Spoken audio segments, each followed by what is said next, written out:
And we go from that to a consideration about Amanda Nunes. She is, in my judgment, the best female fighter of all time. You go through her resume. She beat Cris Cyborg, Valentina Shevchenko twice, Ronda Rousey, Misha Tate, Julia Budd.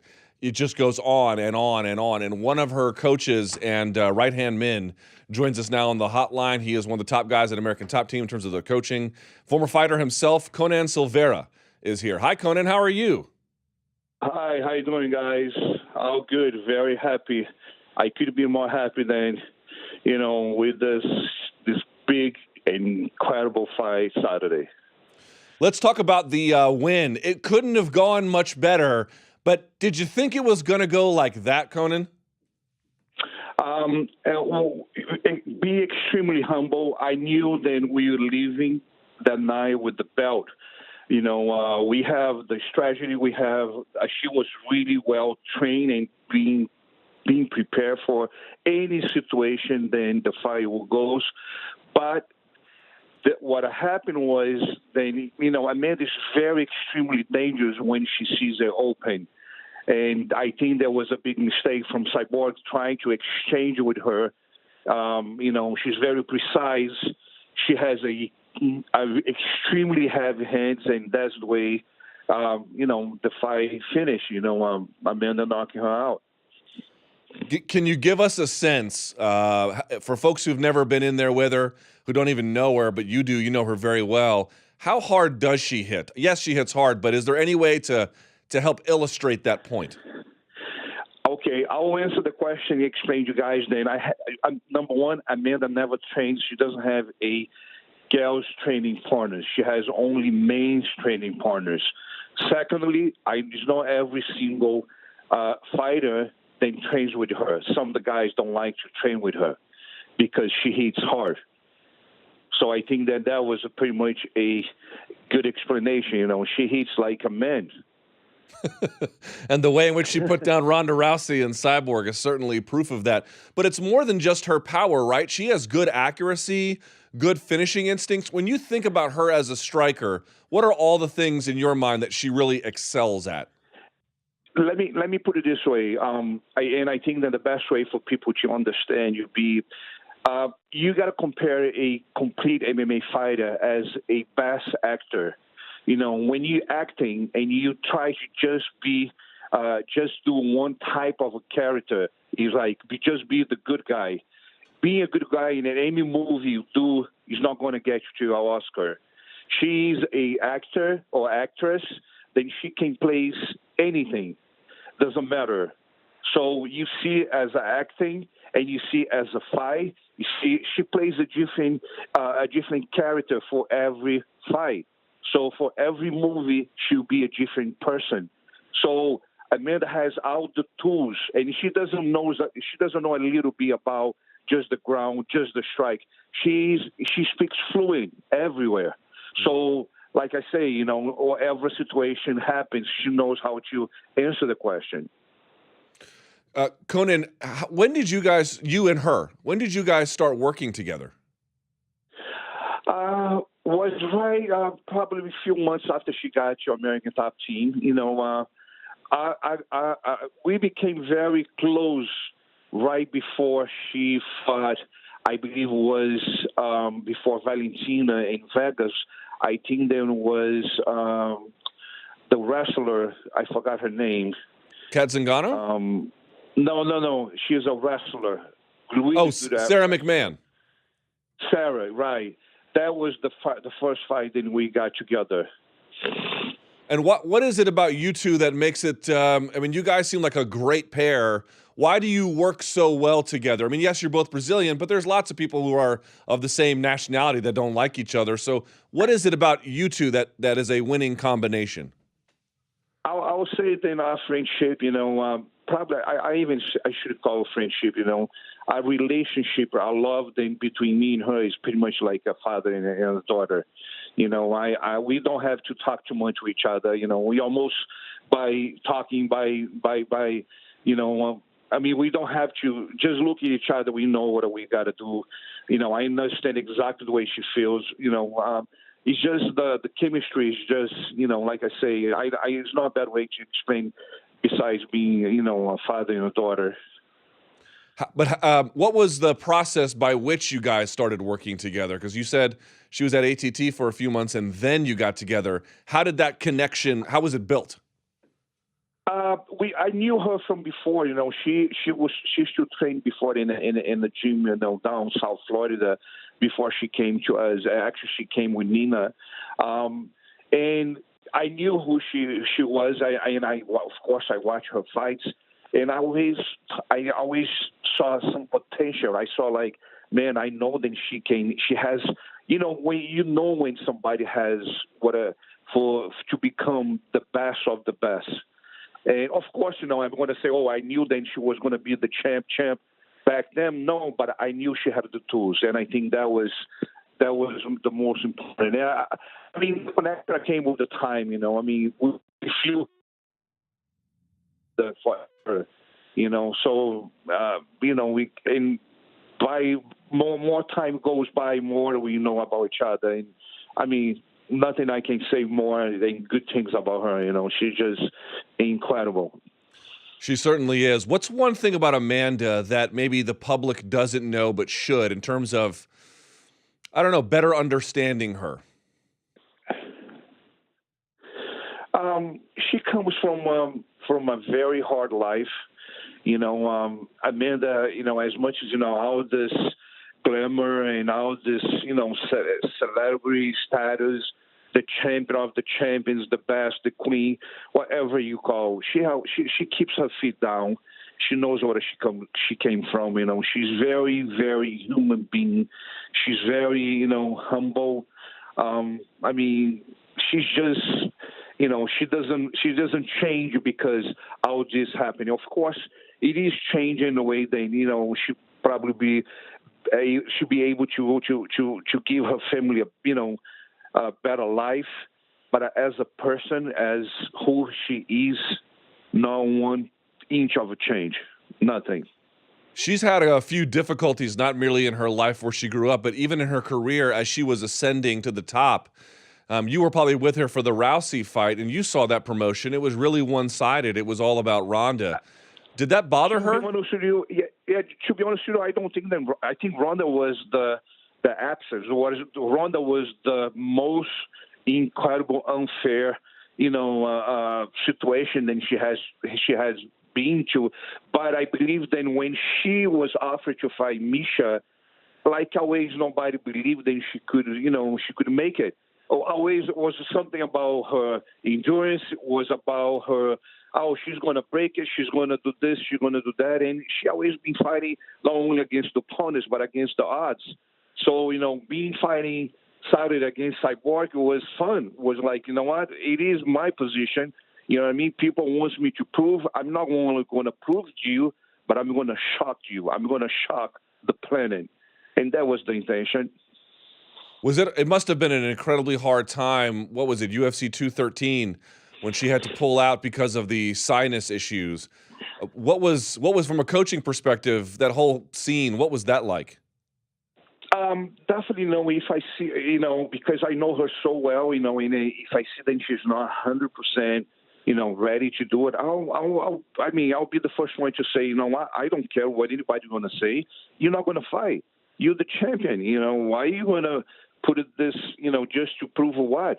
If you are not 100%, and that would be my advice to any fighter, don't try to make it. If you are 100%, just go. But if you're not, just stay where you are, because you don't want to go back 5 steps. And usually that's what happens. When you try to push yourself or try to prove yourself in the wrong time, that's exactly what's going to happen. You're going to lose what you have. So you know what? So being in the same spot and not moving forward, at least you don't lose what you have. And I was the first one to say, I don't think that you should fight. You know what I mean? I don't. If you're not feeling good, and it was a combination of the situations. It was a sinus. She had her period. Everything came together, exactly at the same time. So, there was no reason why we should, try to do something that we knew then it won't be a good result. Was she bothered by the attacks on her character? Of course she has, she's like, man, it seems to me that it's never enough, it doesn't matter what I do. And I say, yeah, you know what, it's going to get worse. When you get Ronda, it's going to get, it's always going to be worse, the next day, she just won the second belt, on the different division, and people saying then, oh, that was too fast, she was lucky, etc., etc. She doesn't get bothered anymore by that, but, it's just like, what do you got to do? What do you have to do to prove that you are the best of the best? Yeah, I don't know. Now, speaking of that Cyborg win, so she wins. They raise her hand. They give her the belt, and I believe you and her embraced.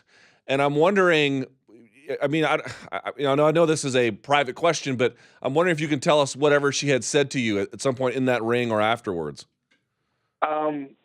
I'm not going to say. I think that it's not that I want to say that I don't want to tell you guys. I think it's just such of a passion and a love and a moment that just belongs to me, to her. We were talking about our journey together, and that was our moment. The team moment. Amanda Nunes, American Top Team. That was us. As much as it's nothing nothing that I have to hide from you guys. It's just I wanna be a little bit selfish. That's all. I understand that, but I guess what I would ask as a follow-up then is, can you tell me as a coach and as somebody involved in fighting in your life, what it's meant to you to have Amanda Nunes in your life? You see, definitely, like anybody sees, I'm part of that. I'm part of her journey. That's about her. But the way I feel proud of her, is just like when you see your daughter, you see your blood, you see a person that you love, then he's making and making her dreams become reality.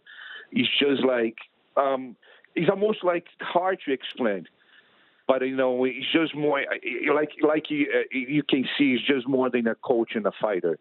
She really worked hard for that, very extremely hard. So when you see somebody get what they want, and because that work, the desire, the determination, it's just how I don't know. I think happy is not exactly the word I want to use. There was I don't know if you saw it when she finally finished her with that one punch and Cyborg goes face first. The UFC had a camera on you and her corner, and you had your hands up in the air. I'm wondering, was that your proudest moment for her? Yes, I think that is probably one of the moments. I believe the most important moment is when we're alone and we talk about it. When we look back and you can see it, how much we have to go for every situation, and what we have to hear from people not believing us. It was just a matter of feeling the pleasure of showing that you were such a right. I knew it was coming. I knew it was going to happen. It was just a matter of time. And then in terms of a rematch, because they're going to make one for no other reason, Conan, than money, right? It's coming. I'm wondering, okay, Cyborg, obviously, if she doesn't brawl with Amanda, could probably do better. But I know what you're going to say. You're going to say, well, she's not going to beat her no matter what. Give me the case. Why is it not possible for Cyborg to beat Amanda? I will never put it in the way that it's not possible. I just think then, like I said, and my explanation about how Amanda as she is as a fighter, I believe then for you to get close to her, you have to understand fighting more than she does. And I think then right now I don't see anybody. Of course, I'm not in any way disrespecting Cyborg or any other fighter, but I don't see that. I think Amanda is definitely in the different level, of the MMA. And the reason why I say that, and I don't believe it's going to happen in a rematch, because I think then the rematch should happen if it was a split decision or was even a unanimous decision. You know, you probably never know what the fight is going to go, each side is going to go. But when you knock somebody out, don't come to me and say that was lucky. Oh, it was a lucky shot. No, that was very visible and clear that Amanda knew what she was doing, and everybody saw that Cyborg could not handle it. So I believe then, I don't see why having a rematch.